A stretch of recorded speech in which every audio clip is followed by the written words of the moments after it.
Hello, viewers. Welcome to our today's episode of the analysis we have always had on this channel. And today I am going to analyze the story, The Neighbourhood Watch. And as I analyze, I am going to mainly use the episodic approach. And in my episodes, I am going to look at the introduction.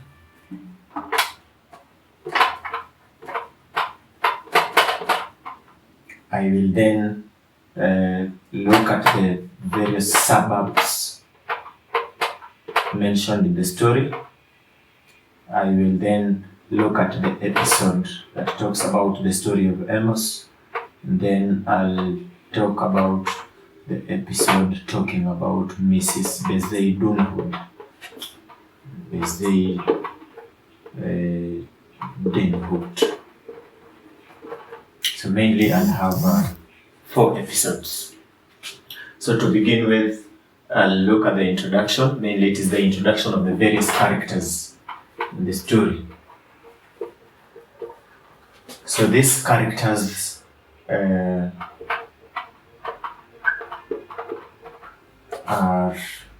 led by an older member of this crew known as Elias, who is assisted by Lazarus, who is the other oldest member of this crew, which we are calling the Neighbourhood Watch.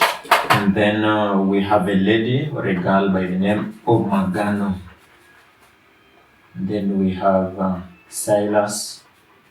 And lastly, we have Martin, who is the newest member of this crew. So looking at these characters, we realize that we have Elias, who is the oldest, and one of the oldest in terms of membership. Apart from age, he is also the oldest in terms of membership, together with Lazarus. So he is the oldest member of this gang. Being the leader of this gang, he was never appointed, but by virtue of age and experience, he's the leader of this gang. Guards refer to him as captain and as soldier to just refer to his leadership of this gang. He joined together with Lazarus to form this gang some years before. Actually, it is a crew.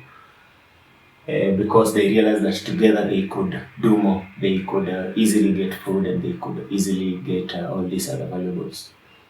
We have Lazarus, who has once been jailed.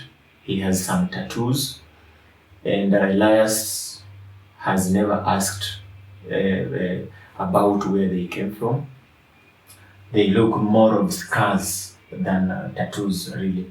Then we have Omagano, who is a young girl, and we have Silas, who is very cheeky because the writer or the narrator says he is fond of discovering things that have had previous owners, which is just a polite way of saying he steals.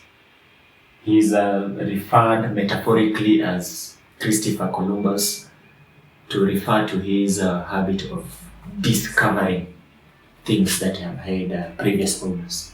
Then we have Martin, who is the most newly recruited.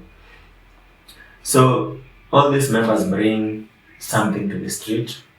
Elias is a symbol of experience because he is the oldest and he knows the streets, he knows the guards, he knows the kitchen staffs. So he is very important when it comes to the survival of these people. We have Lazarus, who represents physical energy, and he's also a symbol of security to this gang, to this crew, because we are told that his presence in the fight will change the odds of a bookie. The bookie is somebody who is in charge of betting, and so when Lazarus is present in a fight and somebody is betting against them, the odds may quickly change in the favor of Lazarus' group.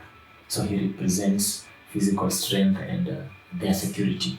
Then we have Omagano, who is a symbol of the vulnerabilities of a girl or the female human beings if they find themselves on the streets. Lazarus represents those who are cheeky and ready to do anything to survive on the streets, including stealing. He does not listen to them even when they tell him not to go out on Sundays. He always wants to go out every day because he is a member of the street and wants to be out every day. Martin represents the innocence that some members of street dwellers bring to the streets. He's very innocent. At some point, he even breaks the cardinal rule of never thinking about tomorrow by showing signs of being optimistic that tomorrow he'll have something, or that tomorrow, actually, when they are talking about what they call the fools who don't want to go and beg, who don't want to go and forage, who just want to sit by the roadsides with the hope that they'll get some job to paint or to fix some windows. So Martin is optimistic that these people may get job one day. But the other members of the crew are pessimistic and they tell him, actually, these other members are pessimistic and they tell him, they actually compare these painters and window fixers' chances of getting jobs to their chances of getting $20,000, which they rarely get. Actually, they don't remember the last time they got. The second episode is the suburbs. There are different suburbs in the neighborhood. One of the suburbs is Ausblick. The other one is Pioneers Park, which is not so much mentioned. Then we have Katutura, Hakahana, Gorenga, Wanahenda, and Okurengava, which are the places they used to go to in the past, especially on Tuesdays and Thursdays. So Ausblick is the first suburb that has been mentioned in the story, and Ausblick is very far from the headquarters. At the same time, it is growing very fast. So despite being very far from the headquarters, they still have to go there because it has bountiful supplies of the food they need. So they must just go there. But they are very worried about whether they'll continue to go to Ausblick for long or not, because it is soon going to teem with more crews and it will soon be crowded, like Olympia and Sudenhof, which were crowded and they are no longer useful to them. Another place, suburb, is Pioneers Park. It is no longer worthwhile to them. It used to be in the past, of course, but at the moment it has too many heads peeking through curtains, looking at them and considering them maybe a threat to their own security. It has too many dogs barking at them and too many vehicles patrolling with angry men shouting at them. So they don't enjoy going to Pioneers Park anymore.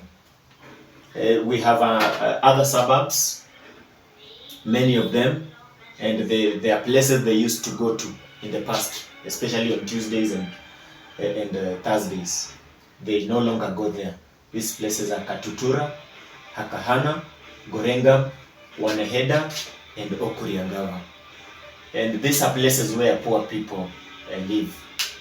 They summarize these places by referring to them as they are slim pickings, to mean they barely have anything for them to pick from. There are places where people who are also trying to survive stay, and mostly it is their cousins, aunts, and uncles who live in these places. So they are also trying to survive the same way they are surviving. In these places, the only things they could find include shit, old food, condoms, women's things with blood, broken things. So they cannot depend on these places for survival, because what these people throw away are things that cannot help them survive. And that hence the reference, slim pickings. So they decided to move away from these neighborhoods and decided to go to other places where at least they could pick more useful things. What helped them know where to go to was when they picked a flyer on which there were dates for the collection of rubbish in the neighborhoods or in other neighborhoods. So they began going to those places. So with the help of the flyer, they say they began watching neighborhoods, as the title of the story suggests, a Neighbourhood Watch. To mean they go to all the neighborhoods, foraging, looking for food to eat and other valuables. And so in the process, they call themselves Neighbourhood Watchers. Another place they used to go to is known as Commercial. Commercial, according to them, is not a place worth fighting for, together with Dorado Park. They believe it is not a place worth fighting for. And once somebody says something like that, it means it does not have much to offer. It is crowded with other starving crews, and if it is crowded with starving crews, it means everyone is there trying to look for something to eat, so you cannot expect to find much. The the neighborhoods in Commercial is already spoken for, to mean it has owners of that place who can claim it as their own place. So Commercial, all shelters already have tenants, to mean everywhere one could think of sheltering himself, just like the bridge they refer to as the headquarters are already occupied, so they have no other place in Commercial to stay. And all the generous churches have squabbling regulars, to mean even churches that give alms and that can generously give them or support them already have more than enough people to support, and they are regulars, they are known to the churches, so they cannot go there. And they had also sworn never to go back to Commercial because, number one, it is full of alcohol. People drink a lot in Commercial. And number two, it is in Commercial that Amos was murdered. So they fear going to Commercial because they fear being attacked by the person who killed Amos. The moment he sees them, he always imagines that they have come back for retribution, so he's prepared to attack them. So they can never go back to Commercial. The headquarters is where they spend their Fridays and Saturdays, and Fridays and Saturdays are very risky days. So they prefer just staying under the bridge, where they call the headquarters, and they listen to Elias' stories. And Elias is fond of using the vocabulary he used to use while serving in the army, including APMs when referring to thorns and bottles. Maybe he considers them as their weapons or items they can use for defense. He refers to medication as Tampax Stiffy, the way the South African army refers to medication. And when they don't have food, he says it is time for the rats, just like soldiers would eat rats when they don't have food and they are out there in the bush. Fridays and Saturdays are days with many police patrols, so it is very dangerous to go out there. You risk being arrested. It is also a time when pride can easily manifest itself, like Amos' pride manifested itself on one Friday when he lost his life. But all the same, Silas must just go out. He cannot stand just idling around under a bridge, what they call the headquarters. He must just go out. Whenever he tries to go out with Martin on Fridays, on Saturdays, the members of the crew always bar him because they know that Martin is innocent and young. He cannot be as good as Silas when it comes to defending himself and hustling out there on his own. And they talk about fools who sit by roadsides in plain wind and arrows in the name of waiting for someone to come and give them a job. They think painters and people who lay tiles, people who fix windows, yet the jobs are not available. And these people just sit back instead of going out there to beg and forage, are fools. They consider them foolish. Instead of just sitting waiting for for food or for someone to come and give you a job, you'd rather go and forage like the rest of the members of the crew do. And they think this is pride that makes them not want to go and beg. And Lazarus summarizes that with a statement: pride is poor food. To mean when you are proud, you may even buy yourself from doing some things that could get you food, so you will starve to death. The next suburbs, or the next group of suburbs, is Avis, Klein Windek, and Eros. These are rich suburbs, and they go to these rich suburbs on Sundays. They have the highest walls. They have dogs that are safely penned behind fences.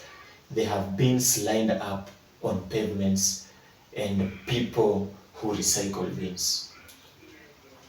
In these suburbs, people have separate bins for different types of garbage. They have bins for plastics, for example. They have bins for cardboards. They have bins for plastic bottles. They have bins for paper, and they have bins for tin cans and other garbage. Some even wash their trash before disposing of it. According to the Neighbourhood Watch, this kind of treatment of garbage saves them time, because they will not have to waste time going through each and every bin, because they'll just know that this is a bin for plastic, this is a bin for paper, and this is a bin for food or edibles. Such kind of organization also mitigates disappointment, because the moment you know that this is a bin for plastics, you will not waste for time going through it with the hope of getting some food, only to be disappointed. So you will just straight away go to a bin that has food, and you stand a high chance of getting some good food from it. These suburbs are very close to the headquarters. So in Eros, there's a lady by the name Mrs. Bezuidenhut, who is always so generous to them, and they always look forward to Sundays when they will have to go and meet her and see what she has to offer. Usually, she gives them cans of beans and peas, 2 or 3 bananas, and in the past, she gave them the scissors they use for shaving their hair. They gave them a mirror in which they look at themselves, and during winters, she gives them, she collects old clothes and gives them to them. She knits jerseys for them and blankets from wool, which she offers to them. She gives them books, but instead of reading them, they burn them symbolically to show that they are not ready to learn. They just want to live as they have always lived. Rosaries that symbolize Christianity, they don't throw them away, they read them using their fingers in the dead of the night, very late at night. The gifts she offers them are very symbolic. You can look at them. We have food, represented by beans and peas, and bananas. She wants them to have something to help them live, because food is very important in the survival of human beings. Scissors, which represents trying to transform them, trying to clean them so that they don't look like the other people on the street, so that it kind of symbolically refers to a change in their lifestyles when they shed off their old lifestyle to become new people. But are they ready to do that? Mirrors to help them kind of reflect upon themselves and their lives. When they look at themselves in the mirror, they reflect upon their lives and ask themselves whether that is a good kind of life or not. And then clothes and jerseys and blankets to protect them from the harsh weathers. Books represent knowledge. She wants them to be knowledgeable, while rosaries represent religion. She wants them to be religious and prayerful. They have 3 pillars in their lives, in their daily lives, and one of the pillars is Elias' savoir-faire. Savoir-faire, it's a French word, I hope that is the correct pronunciation. Lazarus' contained violence is also one of the pillars because, as we had already mentioned, he is a symbol of security to them. So when he's there, they are assured of their safety. And then Mrs. Bezuidenhout's generosity is something that keeps them going and makes them strong, assures them of continued survival. Silas, however, is very critical of this generosity. He does not believe that Mrs. Bezuidenhout is genuine in her generosity, and he wonders why they've never asked for toothbrushes, soap, medicine, or even space in her garage to sleep. But Elias thinks that is asking for too much. This lady has already given them more than enough. And it is also very dangerous for them to get used to being given instead of struggling, because the street needs every bit of struggle. It doesn't need, or it doesn't tolerate people who just want to sit and be given things for free. And that is why Elias tells Silas that Mrs. Bezuidenhout has been giving and giving while they have just been taking and taking. And it is very dangerous to get used to such a life in the streets. One is supposed to get used to struggling in the streets to survive well. There's a suburb known as Avis, which has new apartments and apartment complexes. So it offers a fresh crop of beans. This suburb has joggers and dog walkers who will always slacken their sleeps whenever they see them coming. They believe these people are a source of danger. They are a source of likely insecurity, a source of insecurity to them. And then there is Klein Windeck, which where beans are usually put out at the crack of dawn to prevent foragers from getting them. And this makes them wonder why rich people cannot just freely leave what they don't need for those who think they need them. They are even hoarding their garbage. Then there is Eros.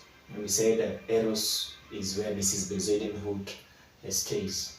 So they traverse Eros from top to bottom, and they go through streets named after different mountains they've never seen and they've never thought of ever visiting, including Drakensberg, Orange, Kunene, and others.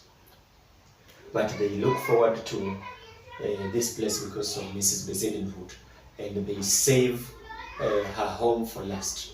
They want to go to her home as the last place before they go home. And remember, they go to these places in the evening. As they go to Mrs. Bezuidenhout's home, they wonder what would become of them when Mrs. Bezuidenhout will no longer be there to give and give as they take and take. She is old. From the description, she is old and does not have much time or many years on earth. She may die anytime. So, for the first time, they think of tomorrow, because it has always been their cardinal rule that today is today. You only take care of today and not tomorrow. But when they think of Mrs. Benseidenhood, they are forced to think of tomorrow. How will they survive when she is no longer there? Looking at what she has always offered them. And as we had mentioned, what she offers them is very symbolic. Every bit of what she offers them is symbolic. And it helps them reflect upon their lives and start thinking about tomorrow. And the story ends when we are left in suspense. We don't know whether they will change and start working as they save for tomorrow, or they continue with their life. And that is the end of the plot. For those who have not subscribed to our channel, click the subscribe button on your